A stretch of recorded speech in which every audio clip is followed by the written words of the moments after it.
Okay, welcome back.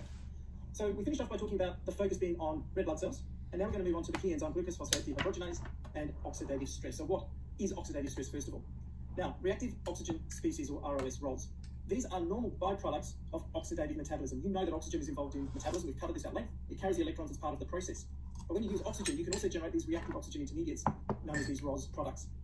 And these molecules can cause damage to all classes of macromolecules if they are not dealt with. So you can have a single oxygen, you can have hydroxyl groups, you can have hydrogen peroxide, you can have hypochlorite being generated. All of these are very, very chemically reactive and then must be dealt with. Otherwise, you start to have damage to proteins, lipid, carbohydrates, nucleic acids. So how do we deal with these products? This is where glutathione comes into play. Cells use reduced glutathione. So important, it has to be in the reduced state. And they use it as the reducing agent. So what does that mean? Well, if it is the reducing agent, it undergoes oxidation, and it undergoes an oxidation in place of the vital cellular component. So instead of your nucleic acid, this takes the oxidative load. So glutathione, which is also shown as GSH, combats oxidative stress by reducing reactive oxygen species to water, to non-reactive byproducts, making them safe. Now, what is glutathione? It's just a tripeptide. It is 3 amino acids, and the terminal one has a free sulfur-hydryl group, an SH group. And so you know that this is going to be a cysteine molecule. A cysteine is the only amino acid with an SH group. Why is the SH group important? The SH group allows one molecule of glutathione to bond to another sulfur-hydryl group, forming what is called a disulfide bond. And so because we've got two joined together, this is referred to as a dimer. Now here is the structure of glutathione, and this is shown in the reduced state. So remember, it's ready to be oxidized by, let's just say, hypochlorite or hydrogen peroxide, both reactive intermediates. So here are glycine, cysteine, and glutamate. You can see the sulfur-hydryl group that is here, and you can also then imagine another group that comes along, and we can form the dimeric state. And notice we've got the same directionality that we spoke about previously, carboxyl groups and amine groups on the molecule itself. Now, a little bit of a history lesson. If we now go back to 1926, there was an anti-malaria drug called Pamaquine or Primaquine, so these are used interchangeably. People that were given this drug, in certain cases, they were found to undergo hemolysis in these patients, and this is lysis of red blood cells. So this is where they have a breakdown of the red blood cells that's not due to the malaria, but it's actually due to the drug, and this is obviously quite a damaging side effect and could actually cause death to these individuals who were already sick. It took another 30 years to figure out what was going on. And what was identified was recognized that the cause of the drug-induced hemolysis was actually the deficiency of glucose 6-phosphate dehydrogenase. Okay, so this is that key enzyme. Remember, this was the key enzyme, rate limiting of NADPH reduction. So that's an important point. So this is, and the monomeric form. The NADPH through a glutathione reductase, so remember,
back.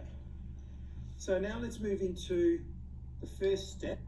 We're at this point here, and we're now going down this pathway. We're going down the amino acid degradation. So we're not using it for biosynthesis. We've got an excess amount, so we need to deal with that amino group, which is linked to the cell central alpha carbon. So nitrogen removal is the first step in amino acid degradation. It is the most toxic component of the amino acid. So the alpha amino group, and remember this alpha amino group is the one connected to the central alpha. So just to draw it again, it is this one here. We are ignoring the contribution here. This is the one that we're interested in. This is the one that, from most amino acids, is going to be transferred to this carrier, alpha-ketoglutarate. And by doing so, it forms glutamate. So the bulk is going to occur here. Now the glutamate that is generated, glutamate is then oxidatively deaminated. So remember, we're going to be losing, deamination, remember, is loss, just like we had dehydrogenase activity, was removal of protons. Here we're going to lose amine groups to generate the ammonium ion, NH4. And you know that ammonia is a toxic molecule, so is the ammonium ion. And this is where it has to be dealt with by entry into the urea cycle. So this is the initial reaction when we want to deal with excess amino acids. Now, in the center, if I just draw a carbon, say alpha, you can see that this is the amino group, carboxyl group, proton, and R group. So this is the group that I've drawn here. It's exactly the same diagram. This is the group that we're going to lose. So this is transferred, it goes on to alpha-ketoglutarate, and that in turn forms glutamate. The glutamate then loses this group as the ammonium ion, and this is dangerous. But what we have now done is that we have lost that group. We've taken it off the incoming amino acid, we've converted it to another molecule that can be metabolized. So, if we look at the reaction, this is catalyzed by an enzyme called an aminotransferase. So it transfers the amino group. Again, the name is really quite descriptive. These can also be called a transaminase, the transfer of an amino group. Same thing, just two different names. And as it says here, these transfer the alpha amino group to an alpha keto acid. So this is alpha ketoglutarate. It's all that they're doing. So it's the same information as we've got here, but we're now showing the movement of this amine group onto alpha ketoglutarate is by an aminotransferase. So if we look at one of the more common ones, aspartate aminotransferase. This is the substrate, aspartate, and it's going to transfer the amino group onto alpha ketoglutarate. So this is one of the most important aminotransferases. So if we look here, aspartate, alpha ketoglutarate, what we have left over becomes oxaloacetate and glutamate. And remember, alpha ketoglutarate goes to glutamate, we saw that above. So therefore the remainder gives rise to the oxaloacetate. And we have seen oxaloacetate multiple times before, such as within the citric acid cycle. Now these reactions are reversible, so they can also be used to synthesize amino acids from these keto acids. We're not going to talk about amino acid synthesis in this lecture or in this course, we're just looking at the degradation. Now we've done that, what happens? So the nitrogen atom is transferred to alpha ketoglutarate, which is what we said, and then it's converted to the free ammonium ion by oxidative deamination of glutamate. And by doing so, we now regenerate alpha ketoglutarate. And this process is occurring through the enzyme glutamate dehydrogenase. And again, a dehydrogenase is leading to removal, and in this case, it leads to the amine group. And this enzyme is interesting in that it can use either NADP plus or NAD plus, which is unusual because most enzymes usually have a preference for one of these coenzymes or cofactors. So this information here, don't want to confuse you. This is just explaining the diagram above. It's telling you the steps and the key players. This is the same process over and over again. Now, in terms of this reaction, it's actually a two-step process. First of all is the formation of a double bond, and then we've got hydrolysis of the Schiff base. And this is really an important reaction, this Schiff base intermediate. So let's have a look. This is some of the chemistry. So remember down here, movement of the nitrogen atom from the incoming amino acid is removed as the ammonium ion. So what are we trying to do? We're trying to remove the amine group of the incoming amino acid, maybe aspartate, and we lose it by generating an ammonium ion right at the end. So here is glutamate. Here is the amino acid, and here is the cofactor, either NAD plus or NADP plus. And because this is a loss, remember we're going to introduce a double bond, we lose protons, and these are captured by these molecules because they're in this particular state, the positive state. And so we see this double bond. So this Schiff base, this bond here, this is a carbon with a double bond to the amine group, is called a Schiff base. And it's called a Schiff base intermediate because this is part of that original step. We now have this molecule here where we're going to have point of reactivity, and we have a hydrolysis reaction. So the hydrolysis reaction removes this NH2 group, converts it into an ammonium ion, and we now regenerate our alpha ketoglutarate. Remember, alpha ketoglutarate gives rise to our glutamate. So if I go back, this is what we had here. Alpha ketoglutarate was involved, generating our glutamate. So this diagram below is just showing you after that addition process has occurred. We've generated the glutamate, and we're going back to our alpha ketoglutarate. It's just showing you those steps. So again, showing you in another way, we've got our glutamate with the donated amino group, NAD plus or NADP plus, and water. We lose the amine group as the ammonium ion, we gain protons, and we also regenerate our alpha ketoglutarate. So very simple, I think, in terms of the steps and the process in regeneration. Now, what about other amino acids? What we find is that the alpha amino groups of serine and threonine can actually be directly converted to the ammonium ion. Now, we saw that with the previous example, that wasn't the case. We had to go through this process. But in this case, the direct deamination are catalyzed by serine or threonine dehydratases, respectively. And again, a dehydratase, the DE, is telling you the loss. So it's the loss of that group. Now, this is less critical, okay? But what I want to now talk about is the more critical aspect. We go back to the aminotransferases. How do they actually do their job? How do they transfer the NH2 group, which is on that central carbon, this one, how do they transfer it onto glutamate? They use this molecule, pyridoxal phosphate, and this is used as the prosthetic group. And again, this is a concept that we have seen time and time again, but remember in the learning objectives, this was the key molecule that we were talking about. Here is pyridoxal phosphate. So you've got the phosphate group here, and I've highlighted here the reactive region. So this is where the transfer of that amine group is going to take place. So if we now look at the mechanism, as we said, aminotransferases contain the prosthetic group pyridoxal phosphate. This is a derivative of vitamin B6. When you go back to your cofactor lecture, you will see this being covered, and we talk about it in the context of vitamin B6. We have an aldehyde group forming a covalent Schiff base intermediate with the amino acid substrate. we saw in the previous diagram this shift base intermediate occurring here. This is the important part. The alpha amino group of an amino acid, so remember this is that one we keep talking about, it displaces the epsilon amino group of the active site lysine residue. And I'll explain what that means in a second. But the net result is that the aldehyde now forms this shift base intermediate. So let me just repeat this. The alpha amino group, this is of the amino acid that is to be degraded, just to make sure we're all talking about the same thing. Now we've introduced this new term of the epsilon amino group. What is this? This is part of the R group on the lysine residue. Now, the lysine is within the active site of the aminotransferase. This is the amino acid that is responsible for all the reaction. And so all that we are doing here is that we are taking the amino group and we transfer it onto this other amino acid, lysine, taking place. When the amino acid comes in, this amino group, this is the alpha amino group, and this one here is the epsilon. Alpha displaces this bond, breaks it, and now is attached to the pyridoxal phosphate. We still have this shift base intermediate bond occurring, and remember, we're then going to lose that amine group as the ammonium ion. So what is the net result? The net result is that our alpha amino acid, so remember the alpha amino group, is transferred onto an alpha keto acid. That alpha keto acid was alpha ketoglutarate. And when that occurs, it generates glutamate. We've seen that multiple times. The glutamate then is oxidatively deaminated, so NAD plus and a hydrolysis reaction leads to NADH and the ammonium ion being generated. And that's really where we've got to. What we're going to talk about in the next recording is now that movement into the urea cycle, so we can now generate urea. So hopefully all of these stages, we've repeated this now multiple times, but we've just added extra layers of detail, will make additional sense. So remember, this is the summary of everything we have covered up to this point. Okay, let's stop there, because when I come back, we'll start to talk about the urea cycle.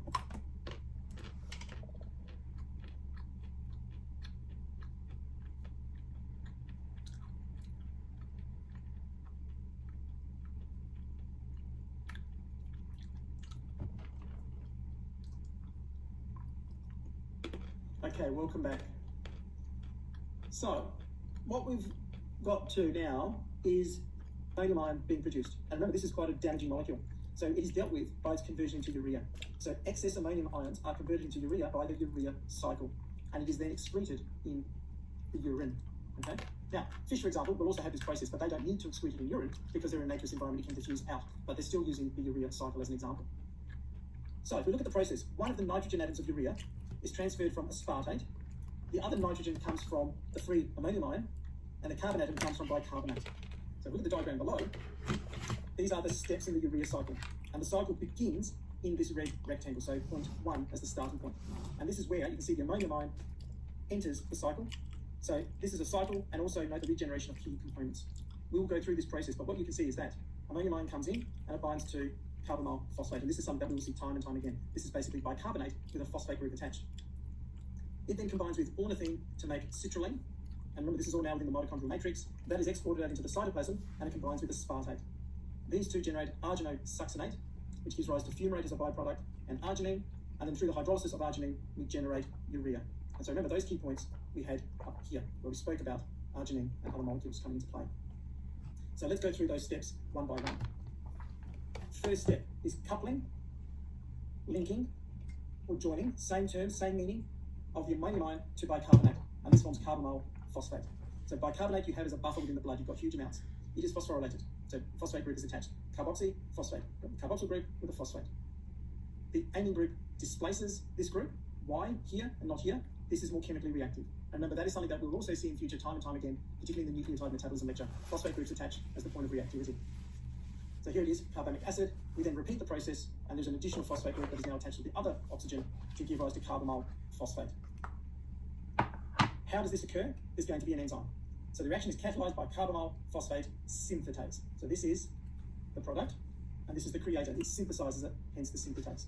It is the first committed step in the urea cycle. Therefore, it's going to be the rate limiting step as well. Again, something that we've seen time and time again. The first process is going to control the whole cycle. We saw in the previous diagram that this was in the mitochondrial matrix, and we can see from the above reaction that there were 2 rounds of ATP hydrolysis. So one here and another one here.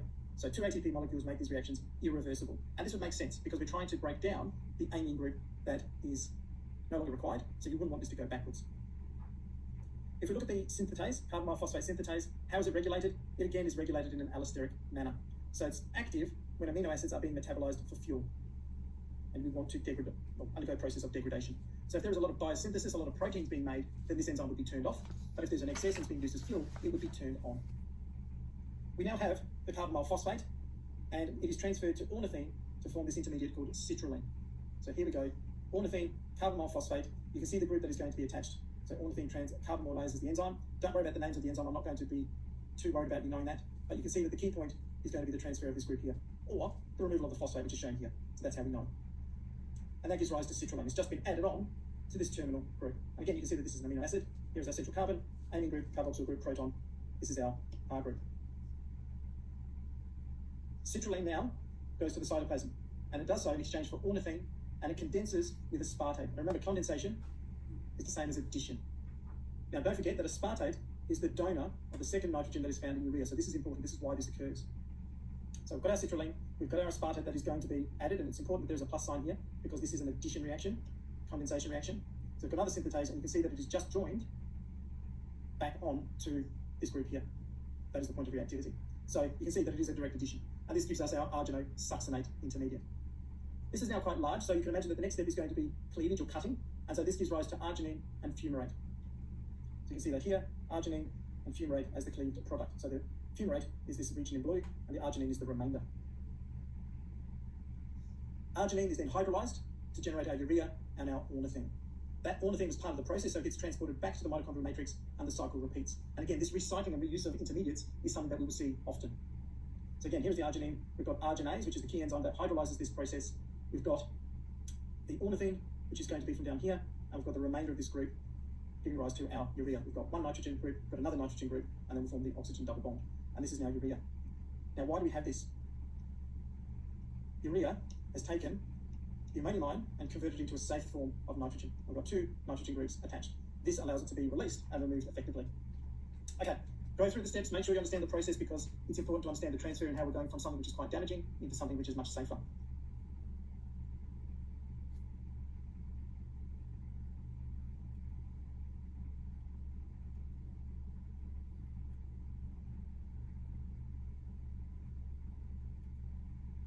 Okay, welcome back.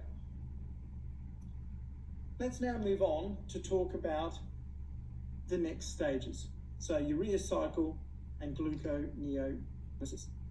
So an equivalent of 4 molecules of ATP is hydrolyzed to synthesize 1 molecule of urea. So this is quite an energy-intensive process. But we also see that we generate fumarate. And this is important because it's a precursor of gluconeogenesis. And ultimately, it can be metabolized to generate ATP. And so this allows us to generate the power for this energy-intensive process. It's got to come from somewhere. So remember, none of these intermediates are wasted. By having these byproducts like fumarate, we have the ability to fuel the process and it therefore becomes self-sustaining. That's an important idea, an important concept. So now let's look at that in a little bit of a diagram. We're now looking at the linkage of the urea cycle, citric acid cycle, and transamination of oxaloacetate, and how they are linked by fumarate and aspartate. And we've spoken about both of these intermediates previously. So we started off with the ammonium ion. We join the carbamyl phosphate. You can see the urea cycle here. We're going round and round. And this is the end product.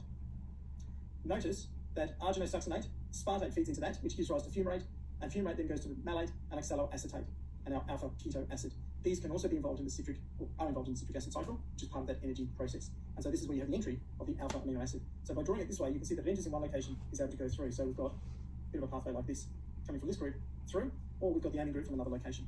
So very intelligent linkage of key molecules so that they are interacting and are used. So to this point, what have we achieved? To this point, we've basically just taken the amino group away. But then it brings us to the next question. Well, what happens to the carbon skeleton? What happens to the carbon skeletons once the nitrogen atom has been removed? Is it wasted? And of course, the answer is no, it's not going to be wasted. Those carbon skeletons are transformed into metabolic intermediates. And these are going to be important intermediates. And these are converted to glucose, or they're oxidized by the citric acid cycle. So it's another way of fueling either additional glucose or energy through the citric acid cycle. And if you look at this process, there are 7 molecules that are generated from amino acid degradation. And if we look at these will all be molecules that we've seen before, common molecules. So pyruvate. We spoke about alpha-ketoglutarate before, generating glutamate. Succinyl-CoA, fumarate, or oxaloacetate. Now, when these are generated, these amino acids are all called glucogenic because they give rise to these precursors where you can actually generate glucose. So all of these can feed into gluconeogenesis. In contrast, some amino acids that are degraded to acetyl-CoA or acetoacetyl-CoA are called ketogenic because these give rise to ketone bodies or, and it's important to highlight that there, fatty acids. Depending on the location and depending on the requirement, you'll end up with either of these. We'll talk about this in a subsequent, I think, next lecture, but certainly we'll talk about these separately. So you either have glucogenic to make glucose or ketogenic to make ketone bodies. So if we look at this diagram, just zoom out, this shows you the fate of the carbon skeletons of amino acids. So here you can see these amino acids give rise to pyruvate.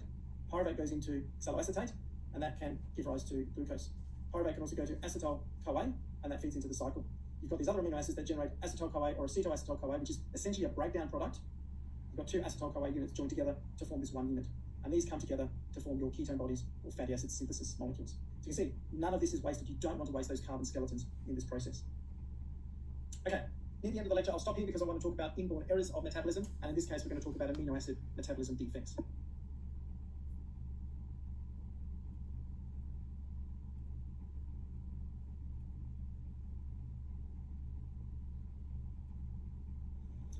Okay, so in the last part, I want to talk about those inborn defects associated with amino acid metabolism.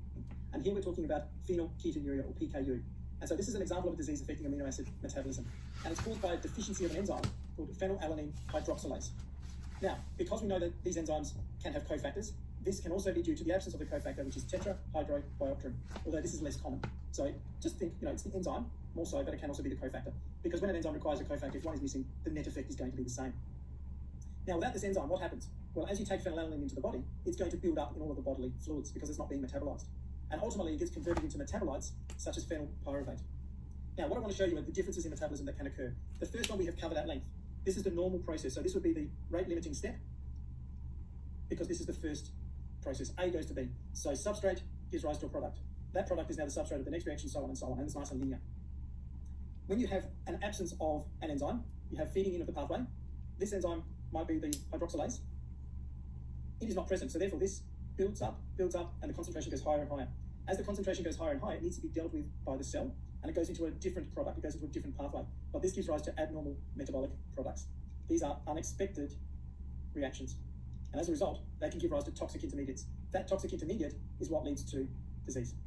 And this is what we're talking about. We're saying that the hydroxylase is missing, so therefore, rather than going through for the normal metabolism, it's metabolized to phenylpyruvate, that goes into a different pathway, and that is what causes disease. So here we can see phenylalanine. Here is the central alpha, so this is the amino group to there. It goes across to the alpha keto acid, and you have the alpha amino acid being released, and you end up with phenylpyruvate. And this is now the problem. Now, in terms of this disease, if it is untreated, PKU is actually quite serious. It will cause mental retardation and actually early death in the affected children. It is treatable. We have a diet that is very low in phenylalanine, but that can be very expensive because you have to eliminate all of that amino acid. It is a genetic disease, so it is an autosomal recessive inherited disease. It's actually fairly common, 1 in 10,000 newborns. And we'll see why that's important in a second. If the individual is heterozygote, which means that they have one normal and one affected gene, they appear normal because they have the normal hydroxylase enzyme. If they have both that are affected, then they're going to present with the disease. As a result of this, so something that is inherited, is very common, and can be treated, all newborns are tested. So it is a serious condition, it is common, and it is treated.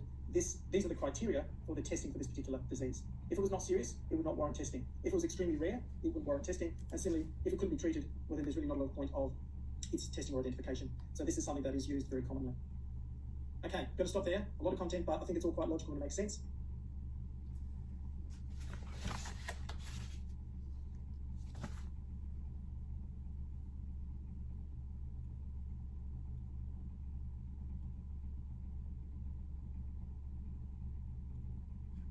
Okay, welcome to the next lecture. So to the point, we spoke a lot about glucose and glycogen. We're now going to move on to talk about amino acids and their metabolism, and principally the degradation. So the idea here is that we're going to talk about how excess amino acids are degraded and dealt with in the body.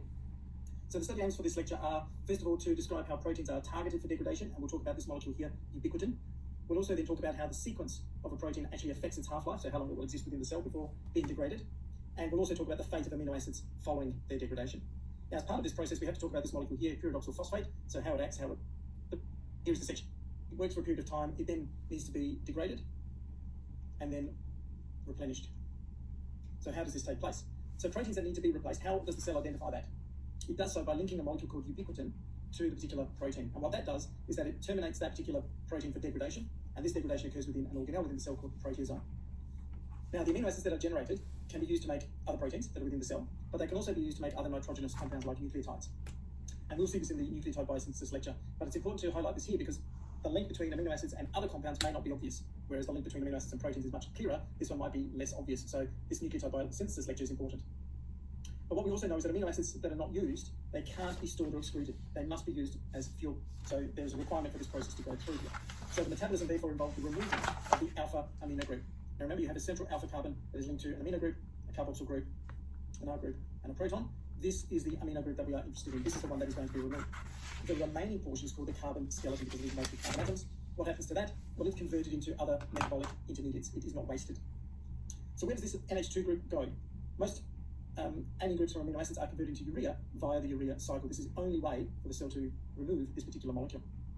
And the carbon skeletons, well, these are transformed into acetyl-CoA, acetoacetyl-CoA, pyruvate, or other intermediates. Now, we have spoken about acetyl-CoA, we've certainly spoken about pyruvate. Acetoacetyl-CoA is just two acetyl-CoA units that are joined together, and we will talk about these a lot when we come to talk about the fatty acid degradation lecture.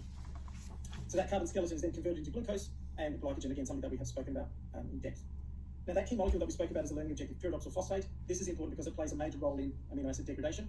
It forms what is called a shift-base intermediate, and this is really the reaction that allows it to take that nitrogen atom away and be dealt with and move into the urea cycle. And lastly, if you have errors in amino acid metabolism, this can also lead to quite severe disease, and this is where we'll talk about PKU. So let's start off with metabolism, so digestion of proteins. Now, you would know from the first lecture that some amino acids are essential and they have to be taken into the diet. They can't be synthesized. So histidine, isoleucine, leucine, lysine, methionine, phenylalanine, threonine, tryptophan, and valine are all called essential amino acids. So these must be ingested in the diet. So when we look at digestion obviously is going to begin first of all in the stomach. You have an acidic pH which facilitates denaturation of the protein, and this leads to uncoiling of the proteins. And this increases the surface area. And as a result, it makes the action of the proteolytic enzymes like pepsin more effective because there is a greater surface area.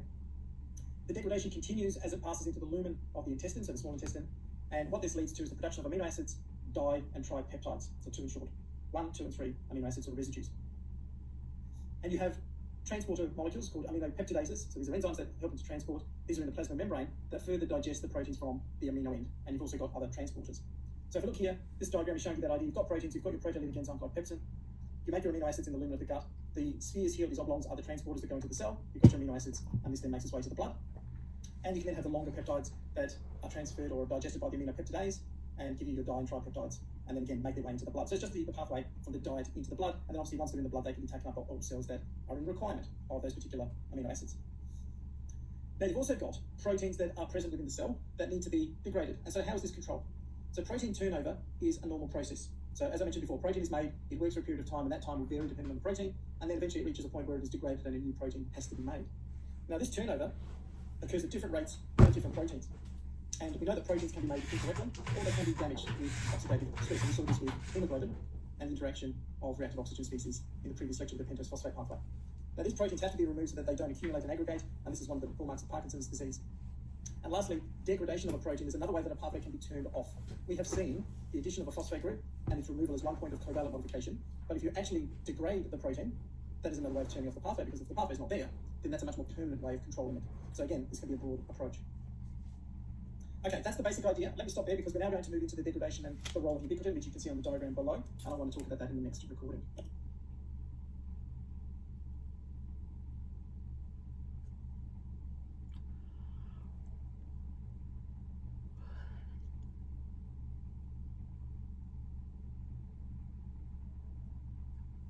Okay, so welcome back.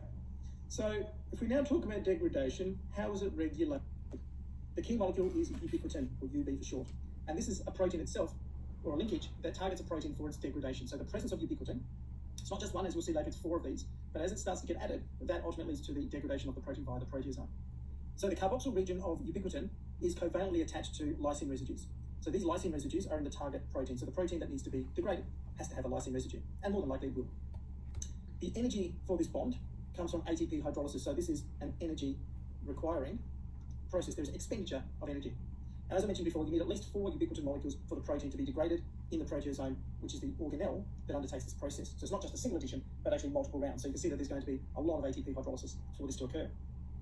Now, the process can be a little bit complicated, but I'll try to keep it fairly simple for you in these diagrams below. If you look here, step 1, you have a ubiquitin activating enzyme, which is just called E1, and this adenylates the ubiquitin. And what this means is that it puts the adenosine monophosphate, or AMP, onto the group. So here is the ubiquitin with the carboxyl group, ATP is expended, and we're removing pyrophosphate, which is the 2 phosphate molecules. And so this is the enzyme that does that. And by doing so, we've got the AMP that is attached. This is going to be the point of reactivity. We then have the enzyme in the second step, enzyme 1 removes the AMP, or it actually joins together. So what you can see here is E1 is the enzyme, and the ubiquitin is physically attached. And so you can see this bond that has occurred, and we've now lost the AMP.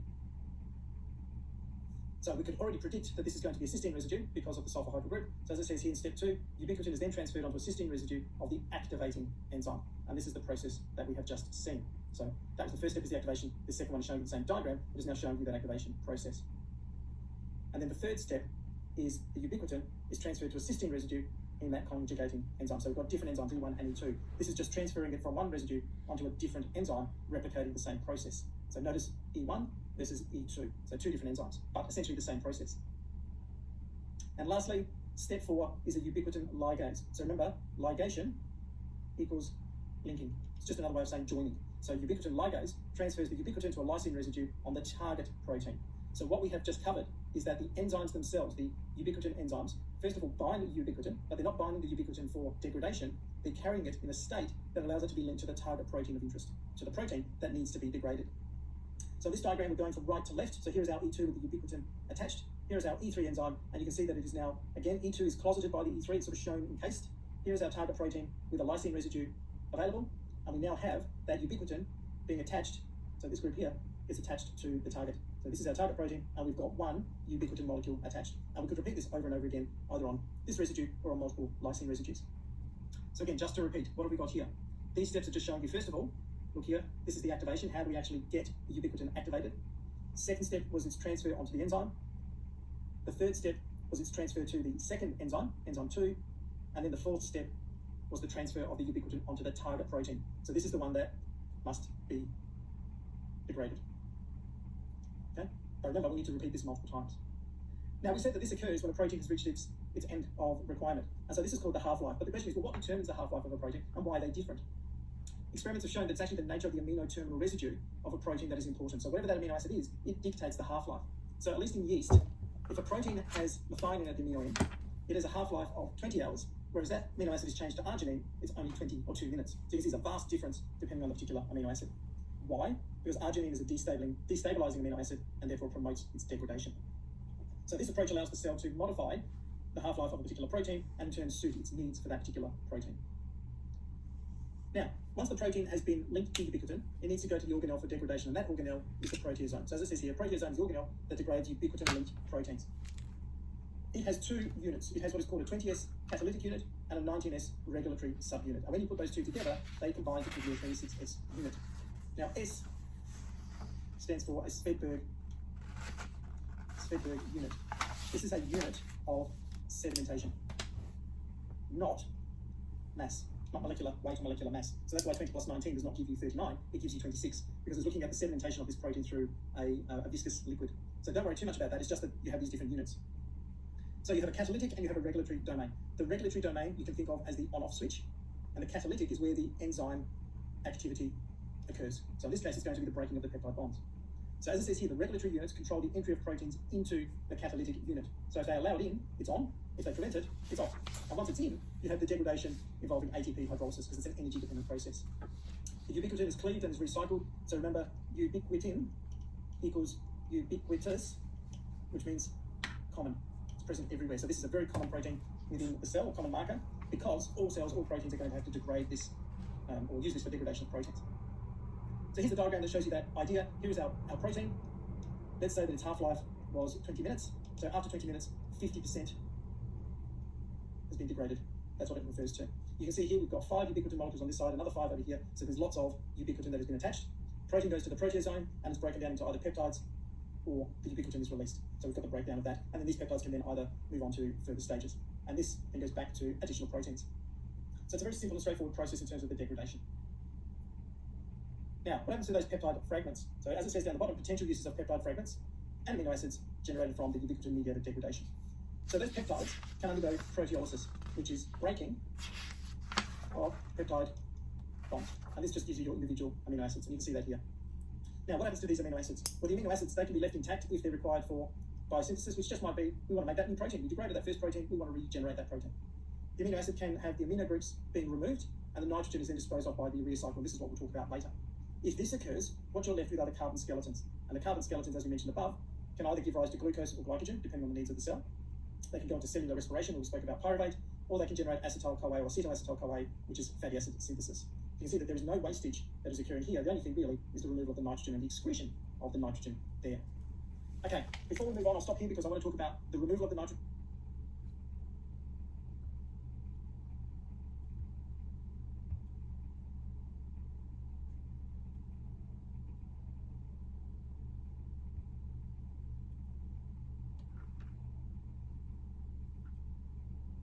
Hello everyone and welcome to lecture 16. So as you can see here, this lecture we're going to be talking about lipids, and lipids are the correct terminology that we would use for fats. So we're going to talk about why fats are important within the body and how they're used. So if we look at the study aims, you can see that we'll talk about the biological roles of lipids. We'll also talk about the nomenclature, so how we talk about fatty acids and how they're referred. And we'll also then move on to talk about how fatty acids are released from triacylglycerol. This is really the storage form of fatty acids within the cell.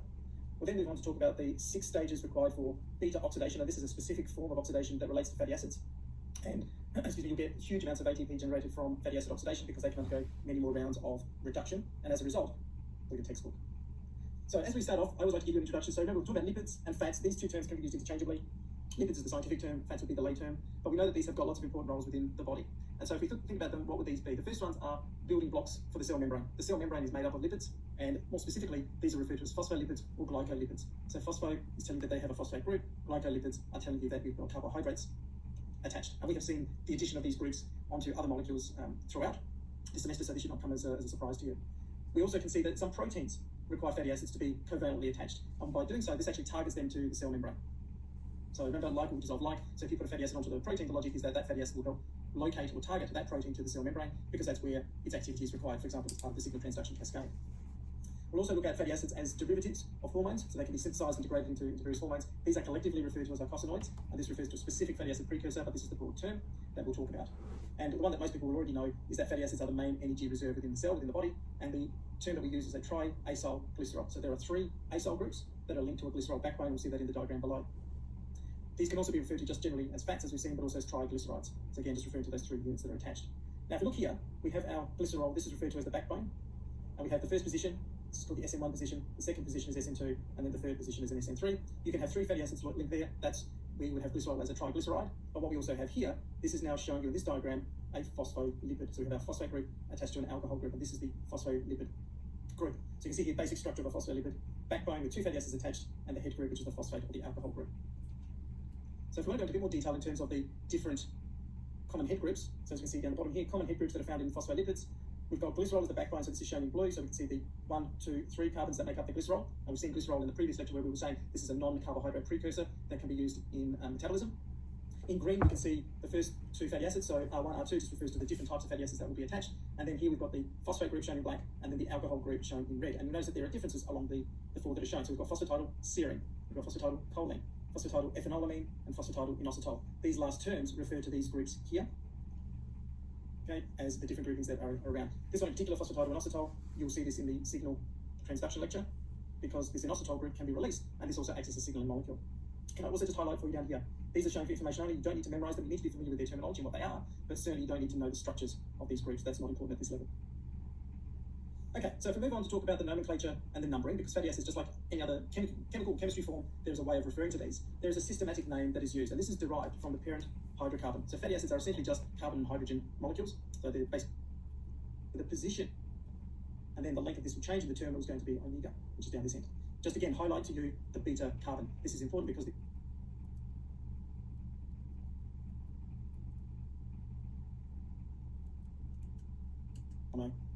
bond there. So that would then tell you delta 9/10 for that location. So if we look here, this is showing you the diagram showing you the order of number for the fatty acids. So we start off, excuse me, from the carboxyl end, and we count this way. So we've got 1, 2, 3, 4, and we go all the way to the last methyl group. This is your CH3, as you can see here, just the opposite configuration, and this is shown as the omega end. You can see that the first CH2 group is referred to as alpha, the next one is beta, and then the length of this will change, and the terminal is going to be omega, which is down this end. Just again, highlight to you the beta carbon. This is important because this is where oxidation is going to take place. It's going to be onto the 3rd carbon, so the 2nd carbon from the carboxyl group. So by numerically, this will be the 3rd carbon where we start to cleave that particular fatty acid. I will see this over and over again. The alternate way of referring to this actually refers to the position of the first double bond. And we actually work this out from counting from the opposite, or the omega end, okay? So it's the other direction with the methyl carbon. And so in this case, that's now referred to as the 1. So omega-3 fatty acids, and this is something that we will see often. So omega-3, that way, you can write it the same way. have the first double bond on the third carbon atom. So typically, in the previous example, we start from here, we said 1, 2, 3. Remember that this was alpha, this was the beta carbon. If we're using this nomenclature, we're actually starting from this carbon here. So we're saying, okay, the first carbon, second carbon, third carbon, this is where the first double bond is. So therefore, this is an omega-3 fatty acid. This is probably something that you'll have heard about. You'll have all heard about fish oils being high in two fatty acids called EPA and DHA, and these are both omega-3 fatty acids. So this is what it's referring to. It's just saying from the omega end, where is that first double bond? And then based on the balance, you can then work out what the subsequent bonds are going to be. Okay, let's just finish off some of the characteristics of these. So there are variations in fatty acid chain length and also the degree of unsaturation, and this just means the number of double bonds. So it will vary. So fatty acids usually have an even number of carbon atoms. Typically it's between 14 to 24. You can have smaller, you can have larger, but this is the average size that we would see. The chain is normally unbranched, so therefore it is a linear chain. So that's something that is quite different, say, compared to glycogen, where we had branching on purpose, and that was part of the activity. Fatty acids are linear. We've already seen that fatty acids can be saturated, so there's no double bonds, or they can be unsaturated, having various numbers of double bonds. So we've got various numbers of double bonds, and obviously they can actually occur at different locations, as we saw with the omega-3 example. Double bonds are normally in the cis configuration, and the chemical properties of a fatty acid depends on two characteristics, and these are the chain length, so more carbon atoms, and also the degree of saturation, so the number of double bonds. These will affect their activities. So if we look at that, we can see that unsaturated fatty acids, so fatty acids with a double bond, have lower melting points than saturated fatty acids of the same length. So what does that mean? That means when you've got an oil, these are typically unsaturated fatty acids.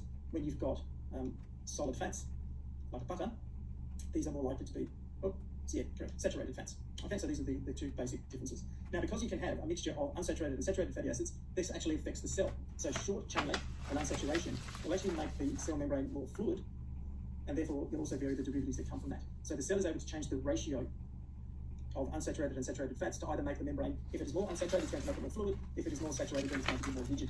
And we actually know that depending on the fluidity state of the membrane, that actually can affect the health of the cell, in turn the health of the organ, and therefore the health of the individual. So this is quite an important structure that we need to cover. Okay, I want to move on now to talk about triacylglycerol, but I'll do that in the next recording because we're going to start to talk about oxidation and its energy, so I want to do that in a separate recording.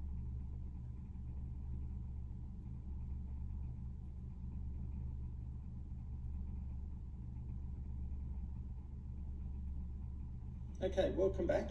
So as we just finished, we finished off by talking about triacylglycerol or tags. Remember, tri is 3, acyl is a way of referring to a fatty acid, and the glycerol is the backbone that we saw in the very first diagram. So triacylglycerol is used as a concentrated store of metabolic energy. This is how we store fuel for energy purposes. We know that we can't use it for glycogen because we have limited reserves within muscle. This is the way that we store long-term and growth hormone energy. Why do we get so much energy? We get so much energy because it is highly reduced. So this means it has many rounds of oxidation. It's able to undergo many rounds of oxidation, which means that you get more rounds of ATP being produced, and it is also anhydrous, which means that it is lacking water, which again just facilitates that oxidation. We know that triacylglycerol is stored in adipose tissue. This is the storage around the body. And when we look at the difference between, say, fatty acids and glycogen, we can see that the amount of energy is not even comparable. Fatty acids are more highly reduced, so we've got a gram of fat. It will give you 6 times as much energy as 1 gram of hydrated glycogen. So remember, hydrated makes it less energy efficient, and we know that glycogen is not as reduced, so therefore it doesn't go through as many rounds. So if you wanted to have glycogen as your energy store, you would need to have 6 times as much just to have the equivalent amount of fat. And you can see that obviously that's going to make it untenable. So if someone had 10 kilos of fat on their body, they would actually need to have 16 kilos of glycogen, and that's obviously not going to be very useful from a perspective of the individual. So we know that we've got fatty acids there. So how do we actually access those fatty acids in triacylglycerols? They're hydrolyzed, they're released through a process of hydrolysis, and the enzyme that does this is called a lipase. So we know ASE is the enzyme, so this is the enzyme that just cuts the fatty acids away from the triacylglycerol. So the initial event in using fats as energy has to be the release of the fatty acids through hydrolysis by the action of the lipase, because otherwise the fatty acid is still linked in the triacylglycerol, it can't undergo oxidation. So we need to cleave it, and that process is referred to as lipolysis. It's just cutting those individual fatty acids away from the triacylglycerol. And the overall net reaction is very simple. You've got 1 triacylglycerol, you've got 3 fatty acids that are attached, so therefore you need 3 water molecules. This gives rise to the free glycerol backbone with 3 fatty acids and 3 protons. And this can then undergo beta oxidation. We know that glycerol is a non-carbohydrate precursor, so this can be used to make glucose, as an example in gluconeogenesis. It's not even comparable. Fatty acids are more highly reduced, so we've got a gram of fat, it will give you 6 times as much energy as 1 gram of hydrated glycogen. So remember, hydrated makes it less. So we know that we've got fatty acids there.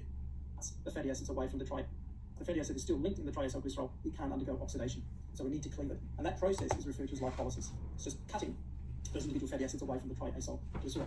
And the overall net reaction is very simple. You've got 1 triacylglycerol, you've got 3 fatty acids that are attached, so therefore you need 3 water molecules. This gives rise to the free glycerol backbone with 3 fatty acids and 3 protons. And this can then undergo beta oxidation. We know that glycerol is a non-carbohydrate precursor, so this can be used to make glucose, as an example in gluconeogenesis. So none of this is going to be wasted. Now, in terms of the lipases, how are they controlled? They're going to be controlled by hormones. And so we've got the two hormones that we've spoken about previously. We've got adrenaline and we've got glucagon. Both adrenaline and glucagon will promote the breakdown of fat. How do they do this? They have to transmit signals. So for these to work, they need to involve a signal transduction pathway. They need to be able to communicate to the cell. In this case, these two hormones will activate an enzyme which is called adenylate cyclase. And we've touched on this previously in an earlier lecture. And you should remember, adenylate cyclase increases the intracellular level of cyclic AMP. That's what this is, cyclic AMP. So this is adenosine monophosphate. That terminal phosphate makes a circular bond. Cells are very sensitive to the level of cyclic AMP. So as cyclic AMP goes up, it stimulates the activity of a protein kinase called protein kinase A, and the A refers to the AMP. This in turn activates. How are they controlled? They're going to be controlled by hormones. And so we've got the two hormones that we've spoken about previously. We've got adrenaline and we've got glucagon. Both adrenaline and glucagon will promote the breakdown of fat. How do they do this? They have to transmit signals. So for these to work, they need to involve a signal transduction pathway. They need to be able to communicate to the cell. In this case, these two hormones will activate an enzyme which is called adenylate cyclase. And we've touched on this previously in an earlier lecture. And you should remember, adenylate cyclase increases the intracellular level of cyclic AMP. That's what this is, cyclic AMP. So this is adenosine monophosphate. That terminal phosphate makes a circular bond. Cells are very sensitive to the level of cyclic AMP. So as cyclic AMP goes up, it stimulates the activity of a protein kinase called protein kinase A, and the A refers to the AMP. This in turn activates the lipases. The lipase then hydrolyzes the fatty acid, and so releases it. Now, if you have a forward reaction, you need to also have the controlling reverse reaction. So the reverse reaction is going to be insulin. So insulin will inhibit lipolysis, and therefore it promotes fat storage. So anything that is going to increase the level of insulin, such as glucose, is going to promote fat storage. Now, once those fatty acids are released, how are they transported? How are they brought around the body? Now, you know that fat and water are not miscible, and we know that we are mostly water. I think it's 70% is always the number that's spoken about. So how do we transport fatty acids in an aqueous environment? We do so by linking it to a protein within the body called albumin, and this is the major protein that is present in the blood. And this is one of its major functions, is to transport fatty acids throughout the body in a state that is compatible.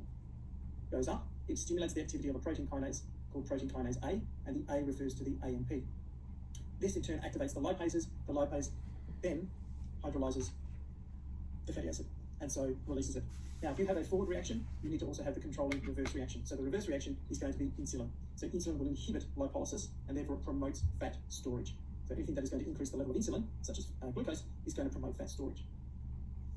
Now, once those fatty acids are released, how are they transported? How are they brought around the body? Now, you know that fat and water are not miscible, and we know that we are mostly water. I think 70% is always the number that's spoken about. So how do we transport fatty acids in an aqueous environment? We do so by linking it to a protein within the body called albumin, and this is the major protein that is present in the blood. And this is one of its major functions, is to transport fatty acids throughout the body in a state that is compatible with an aqueous environment, so it doesn't clog up the blood vessels.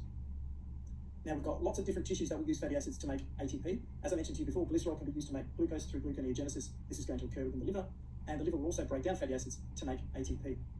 Now, this fatty acid albumin complex, though, cannot cross the blood-brain barrier.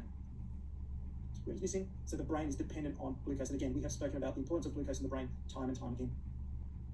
So let me just zoom out, because this is showing you the hydrolysis of fatty acid molecule. Okay, that fits in. So here is our triacyl glyceride. Remember, this is not a phospholipid, we're just talking about the triacyl glyceride. So here's carbon number 1, carbon number 2, carbon number 3, and we've got one fatty acid, we've got a second fatty acid, and the third fatty acid.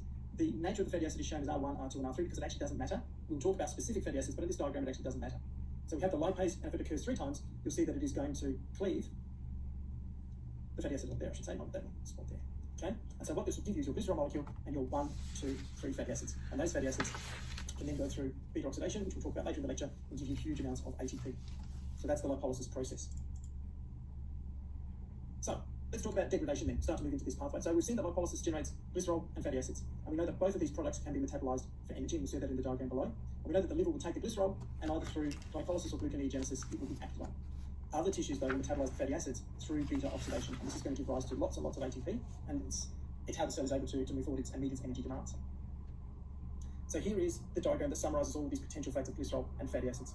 So remember, we've covered most of this, but remember, TCA, or the citric acid cycle, tricarboxylic acid cycle, is all the same, and we've spoken about that at length in its own lecture. But if we've got a fat cell, it's storing the triacyl glycerol.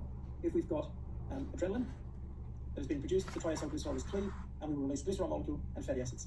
The glycerol goes into the circulation, will go to the liver, and through glycolysis, it can be used to be converted into pyruvate, or through gluconeogenesis, it can be converted into glucose. The fate or the direction of glycolysis or gluconeogenesis we've covered before, but remember, if you have a lot of glucose and you want energy, then you go down the pyruvate pathway. If you don't have enough glucose, then you want to synthesize it and go through the gluconeogenesis pathway, but there is no wastage. The fatty acids that are released, and so we've got a list, well, maximum of 3, these will go to other tissues and they will undergo fatty acid oxidation. When they undergo oxidation, you generate a lot of acetyl-CoA. Acetyl-CoA feeds into the citric acid cycle, and we know that gives rise to CO2 and water, and then through the electron transport chain, we are going to generate a lot of ATP. So there's a lot of precursors generated here that feed into the electron transport chain, which then means that we make lots and lots of ATP, as we will calculate later. Okay, let me stop there because I'm going to go into the detail of fatty acid oxidation, and we'll do that in its own separate recording. So see you in the next lecture.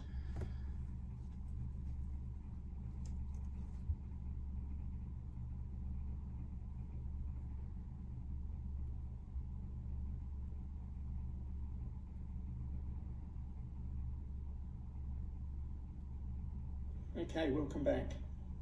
So now we're going to talk about fatty acid and its oxidation. Now, in order for a fatty acid to be oxidized, it must first be activated. And what this refers to is addition of a phosphate group. So when you see the word activation, typically it means the addition of this phosphate. So activation involves ATP. ATP is going to give us that phosphate group because that's where it's more likely going to come from. So fatty acids react with coenzyme A to form acyl-CoA. And this reaction occurs on the outer mitochondrial membrane. So not surprisingly, we're in the mitochondria for this process to occur. So if we look at the diagram below, this is showing the activation of fatty acids for metabolism. These are the steps that are required. So we've got a released fatty acid. That's what this is showing you. So glycerol has been generated, and we've got at least another 2, plus this one, of fatty acids that have been released. They interact with ATP, we form this acyl adenylate. So we have this AMP group. So rather than being phosphorylated, the action of ATP is occurring here. So we've still got that group, so we've still got this terminal phosphate there. This makes this now the most reactive component, and it then interacts with the sulfur group of CoA to make an acyl-CoA. So remember, the whole point of adding the AMP, or involving ATP, was just to direct this group and its addition onto that carbon. And so we have the sulfur group linked to the CoA and the regeneration of AMP. So this is important. So remember, we've got the displacement because we've got the targeting of that location. Once that occurs, we then have transportation. So the activated fatty acid is transported across the inner mitochondrial membrane. And the only way that it can do this is it requires the fatty acid to be linked to another protein, which is called carnitine. And carnitine is a derivative of glycine, which is just a single amino acid. So again, you can now start to see the interaction that's occurring with amino acids, not just being proteins, but also other intermediates that are involved in more complicated types of metabolism. So carnitine is only a carrier, so it is exchanged, it's not consumed. It is exchanged for coenzyme A to form acyl-carnitine. The acyl-carnitine is then transported across the membrane. The carnitine is regenerated, and what we've now achieved is that the acyl-CoA, the fatty acid that's been activated, is now in the inner mitochondrial matrix. We've got the regeneration of the carnitine, but we've been able to bring the fatty acid internal to the mitochondrial matrix, where it can undergo beta oxidation. So when we come to talk about oxidation, do not forget these steps. And importantly, do not forget that we have used or consumed one ATP molecule at this stage. So when we work out the amount of ATP, we need to account for this ATP here. Now, here is the process. So this is how we transfer the activated fatty acid across the carnitine, and this, remember, allows the movement of the fatty acid into the inner mitochondrial space. So here's our acyl-CoA. Remember, this is the fatty acid, this is the CoA group, here is our carnitine, and we displace, we have the bonding occurring, so we've got the displacement occurring, so we end up with our group of CoA to make an acyl-CoA. So remember, the whole point of adding the AMP, or involving ATP, was just to direct this group and its addition onto that carbon. And so we have the sulfur group linked to the CoA and the regeneration of AMP. So this is important. So remember, we've got the displacement because we've got the targeting of that location. Once that occurs, we then have transportation. So the activated fatty acid is transported across the inner mitochondrial membrane. And the only way that it can do this is it requires the fatty acid to be linked to another protein, which is called carnitine. And carnitine is a derivative of glycine, which is just a single amino acid. So again, you can now start to see the interaction that's occurring with amino acids, not just being proteins, but also other intermediates that are involved in more complicated types of metabolism. So carnitine is only a carrier, so it is exchanged, it's not consumed. It is exchanged for coenzyme A to form acyl-carnitine. The acyl-carnitine is then transported across the membrane. The carnitine is regenerated, and what we've now achieved is that the acyl-CoA, the fatty acid that's been activated, is now in the inner mitochondrial matrix. We've got the regeneration of the carnitine, but we've been able to bring the fatty acid internal to the mitochondrial matrix, where it can undergo beta oxidation. So when we come to talk about oxidation, do not forget these steps. And importantly, do not forget that we have used or consumed one ATP molecule at this stage. So when we work out the amount of ATP, we need to account for this ATP here. Now, here is the process. So this is how we transfer the activated fatty acid across the carnitine, and this, remember, allows the movement of the fatty acid into the inner mitochondrial space. So here is our acyl-CoA. Remember, this is the fatty acid, this is the CoA group, here is our carnitine, and we displace, we have the bonding occurring, so we've got the displacement occurring, so we end up with our acyl-carnitine, and the group is now released. So the fatty acid is now up here. I'll just show the oxygen because that's where it was with the sulfur group, and here's the carnitine molecule. Now, from a diagrammatic perspective, this diagram is really quite nice. It shows you the carnitine, the acyl-CoA, that displacement, and the formation of the acyl-carnitine, which is what the diagram above was showing. So here's the acyl-carnitine, it's the same thing. This is the location in the diagram where we are. This is the cross-section, so this is the cytosolic versus the matrix side of the mitochondrion.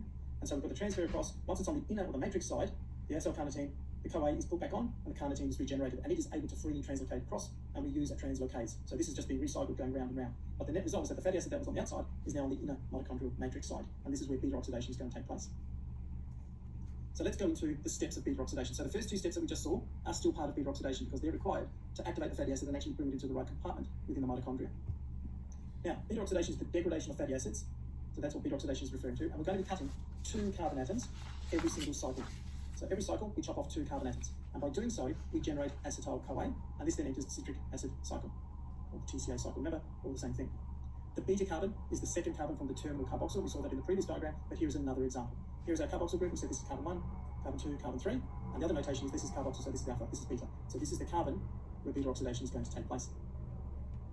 Now, there are 4 steps after the fatty acid is entered or enters the mitochondria. First one is activation of fatty acid. So again, we're seeing activation, so there's going to be use of energy. So fatty acid is oxidized to introduce a double bond, and here we've got FAD being used. The double bond is now the point of reactivity. It becomes hydrated to induce an oxygen. The alcohol is then oxidized to a ketone, and we've now got NAD+, so we've got 2 different cofactors being used, or coenzymes. And then what we end up with is a 4-carbon fragment, which is then cut or cleaved by coenzyme A. And when this we generate acetyl-CoA, and the net result is that the fatty acid is now 2 carbon atoms shorter. This equals 1 cycle. That's 1 cycle of the entire process. So let's go through those reactions. So the first reaction we said was oxidation of an acyl-CoA, so fatty acid, by an acyl-CoA dehydrogenase. And we know that this is going to strip off protons. And so what this gives us is an enol-CoA with a trans double bond at 2 and 3, because remember, these are the points of reactivity, the 3rd carbon of the fatty acid. FAD is reduced to FADH2, so there are 2 protons that are removed. So if you look at this diagram, you can see here we are. We've got 1, 2, and 3. So this is 1, 2, and 3. Acyl-CoA, we've got the oxidation, so the FAD gains the protons. We strip a proton from here and a proton from here. To maintain the valency, we now have to introduce this double bond. And this is what we see here. Now, when we look at this, this is going to be a point of reactivity. Could also be here, but because this is going to be an enzyme-driven process, we're going to have the reactivity at this carbon double bond as opposed to elsewhere. Second reaction. That double bond that was just introduced, so C2 and C3, so the one we were talking about, is hydrated by enol-CoA hydratase. So it's going to add water. So this is what we had in the previous diagram. We had our water, and it is reacted at that particular location. We've added a hydroxyl group. And again, the valency is maintained. Third step was another round of oxidation. So this is where we convert the hydroxyl group into a ketone group. And by doing so, we generate a molecule of NADH. So again, this is the group that we had above. We've got NAD plus going to NADH, and we lose a proton through oxidation. And remember, this hydroxyl group gets converted to this ketone. And we maintain the valency here, so this carbon's still got 4 bonds. And then the last one is going to be the thiolysis of the cleavage step. So this is reaction number 4. So we've got cleavage by a thiol group from a second molecule of the CoA. So remember, sulfur hydroxyl group is also referred to as thiol group, which is the coenzyme A. And what this gives rise to, thiolysis of the cleavage. This is the group that we had above. We've got NAD plus going to NADH, and we lose a proton through oxidation. And remember, this hydroxyl group gets converted to this ketone. And we maintain.